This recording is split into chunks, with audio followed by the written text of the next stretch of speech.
Hi നമസ്കാരം. അപ്പൊ എന്തൊക്കെയുണ്ട് വിശേഷം? എല്ലാവരും സുഖമായിട്ടൊക്കെ ഇരിക്കുന്നല്ലോ.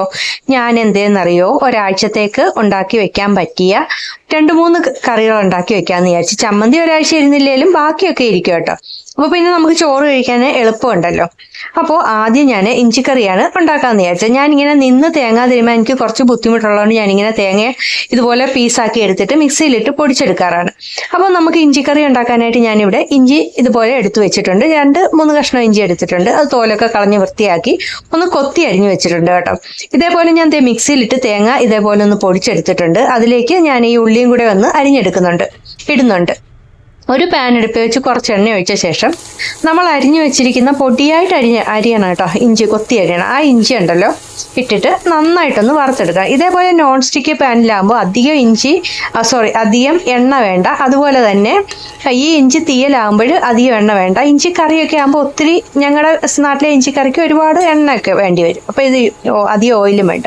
അപ്പോൾ ഇത് മുക്കാല് വറവാകുമ്പോൾ, അതായത് ഇഞ്ചി മുക്കാല് വറവാകുമ്പം നമ്മൾ എടുത്തു വെച്ചിരിക്കുന്ന തേങ്ങാപ്പീരയോ ഇതുപോലെ തേങ്ങാപ്പീരയും ഉള്ളി അരിഞ്ഞതും പിന്നെ കറിവേപ്പില ഉണ്ടെങ്കിൽ അതും കൂടി ഇട്ടിട്ട് ഒന്ന് വറക്കെടുക്കുക.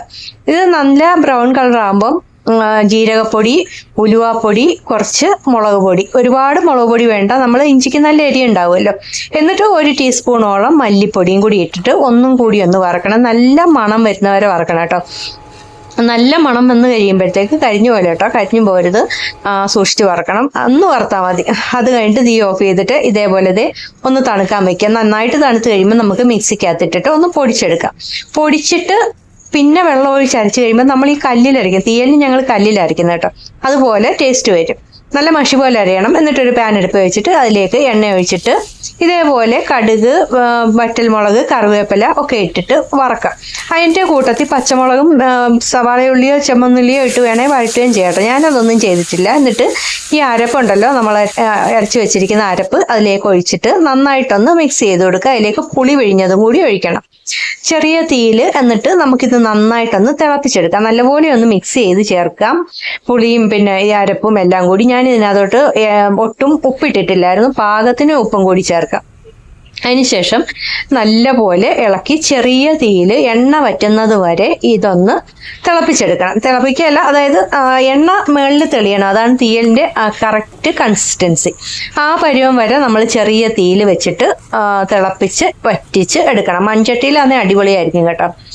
അതിപ്പോൾ ഞാൻ എടുത്തിരിക്കുന്നത് ഇതേപോലെ 1/4 ടീസ്പൂണോളം പഞ്ചസാര. മധുരത്തിനല്ല, ടേസ്റ്റ് ബാലൻസ് ചെയ്യാൻ വേണ്ടി മാത്രമാണ് നമ്മൾ തീയലിൽ പഞ്ചസാര ചേർക്കുന്നത്. അപ്പോൾ അതും ചേർത്തിട്ടുണ്ട്. വറ്റി വന്നിട്ടുണ്ട്. ഇനി ഇത് തീ ഓഫ് ചെയ്ത് വെക്കാം. നമ്മുടെ തീയൽ റെഡി ആയിട്ടുണ്ട്. ഇഞ്ചി തീയൽ റെഡി.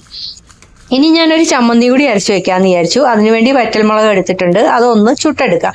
ഞങ്ങൾ വീട്ടിൽ വെച്ച് എന്തോ ചെയ്യുന്നറിയോ, കനലിലാണ് ചുടാറ്. അരി അടുപ്പിൽ വെച്ചിട്ട് അതിനകത്ത് കനലുണ്ടാവുമല്ലോ, വിറകടുപ്പിൽ, ആ കനലിലിട്ട് ചുടാം. അതിന് പ്രത്യേക ടേസ്റ്റാണ്. എന്നിട്ട് നമുക്ക് ഈ ഉള്ളി, ഞാനിപ്പോൾ സവാളയാണ് എടുത്തിട്ടുള്ളത്, ചെറിയ ഉള്ളി ആയിരിക്കും നല്ലത്. എന്തായാലും മതി. അതൊന്ന് ചുട്ടെടുക്കണം. ഇല്ലെങ്കിൽ പാനിൽ വെച്ചിട്ട് ഇതേപോലെ എണ്ണയൊന്നും അധികം ഒഴിക്കാതെ വഴറ്റിയെടുക്കുകയും ചെയ്യാം ഉള്ളി കേട്ടോ. എന്നിട്ട് നമുക്ക് പുളി ഉണ്ടല്ലോ, കുറച്ച് പുളി, ഒത്തിരി പുളി ചമ്മന്തിക്ക് കൊള്ളൂല, ഇത്തിരി പുളി എടുത്തിട്ടുണ്ട്. പുളി ആദ്യം ഇടണം. പുളി, വറ്റൽമുളക്, പിന്നെ ഉപ്പ്, പിന്നെ എന്താ പറയണ്ടേ, ഇത്രയാണ് ആദ്യം ചേർക്കേണ്ടത്.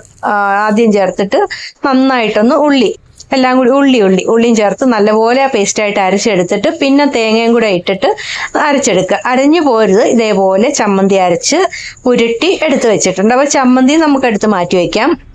ഇനി മോരുകറിയാണ്. മോരുകറിക്ക് തേങ്ങ ഇട്ടിട്ടുണ്ട്, വെളുത്തുള്ളി, പച്ചമുളക്, പിന്നെ പൊടികൾ, ജീരകപ്പൊടി, മഞ്ഞപ്പൊടി, ഇത്രയാണ് ഞാൻ ഇട്ടിട്ടുള്ളത്. അപ്പോൾ എന്നിട്ട് ഇത് നല്ലപോലെ ഇത്തിരി വെള്ളം ഒഴിച്ചിട്ട് നല്ലപോലെ അരച്ചെടുക്കണം. നല്ല മഷി പോലെ അരച്ചെടുത്തിട്ടുണ്ട്. ഇനി ഒരു പാൻ എടുത്ത് വെച്ചിട്ട് അതിലേക്ക് നമുക്ക് എണ്ണ ഒഴിച്ചിട്ട് കടുക് പൊട്ടിക്കാം. അതിലേക്ക് ഉലുവ ഇടണം കേട്ടോ. ഉലുവ മസ്റ്റാണ്. ഉലുവ, കടുക്, വറ്റൽമുളക്, കറിവേപ്പില, ഇത്രയിട്ട് നല്ലപോലെ ഒന്ന് വറുത്തെടുക്കണം. എന്നിട്ട് ഇത് മാറ്റി വെച്ചിട്ട് മോരിലൊഴിക്കാം. ഇപ്പോൾ പെട്ടെന്ന് നമ്മൾ വെറും അരപ്പല്ലേ, അപ്പോൾ അത് കാരണം ഞാനിങ്ങനെ തന്നെ ഒഴിക്കുവാണ്. ഈ അരപ്പൂടെ അതിനകത്തോട്ട് ഒഴിച്ചിട്ട് അരപ്പ് ഒരു 5 സെക്കൻഡ് കൊണ്ട് തിളയ്ക്കുമല്ലോ. അതിലേക്ക് കുറച്ച് ഉപ്പിടണം, പാകത്തിന് ഉപ്പിടണം മോരിനകത്തോട്ട്. എന്നിട്ട് നന്നായിട്ടൊന്ന് ഇളക്കണം. എന്നിട്ട് തീ അങ്ങ് ഓഫ് ചെയ്ത് വെക്കാം. അതിനുശേഷം നമുക്ക് മോരൊഴിക്കാം. തീ ഓഫ് ചെയ്ത് വെച്ചിട്ട് മോരൊഴിക്കുന്നതായിരിക്കും നല്ലത്. അല്ലെങ്കിൽ മോരിങ്ങനെ പിരിഞ്ഞു പോയാൽ നമുക്ക് മോരുകറി ഒരു കാശിനും കൊള്ളത്തില്ല കേട്ടോ. അപ്പൊ ഇതിട്ട് നന്നായിട്ടൊന്ന് മിക്സ് ചെയ്തെടുക്കുക. നല്ല അടിപൊളി മോരുകറി റെഡി. അപ്പോൾ മോരുകറി റെഡി ആയിട്ടുണ്ട്, ഇഞ്ചിക്കറി റെഡി ആയിട്ടുണ്ട്, ചമ്മന്തി റെഡി ആയിട്ടുണ്ട്. ഇനിയിപ്പം നമുക്ക് എന്തെങ്കിലും ചോറ് വെച്ച് കഴിഞ്ഞാൽ തോരനോ മെഴുക്കുവരട്ടിയോ മീനോ ഉണക്കമീനോ എന്തെങ്കിലും മുട്ട പൊരിച്ചതോ മതിയായിരിക്കും ചോറ് കഴിക്കാൻ. അപ്പൊ ഇത്രയും കറികളൊക്കെ റെഡിയാക്കി വെച്ചാൽ അടിപൊളിയായിട്ട് ഒരാഴ്ചയൊക്കെ ഇരിക്കും. വീഡിയോ ഇഷ്ടപ്പെടുകയാണെങ്കിൽ ലൈക്ക് ചെയ്യണേ, സബ്സ്ക്രൈബ് ചെയ്യണേ. Thank you.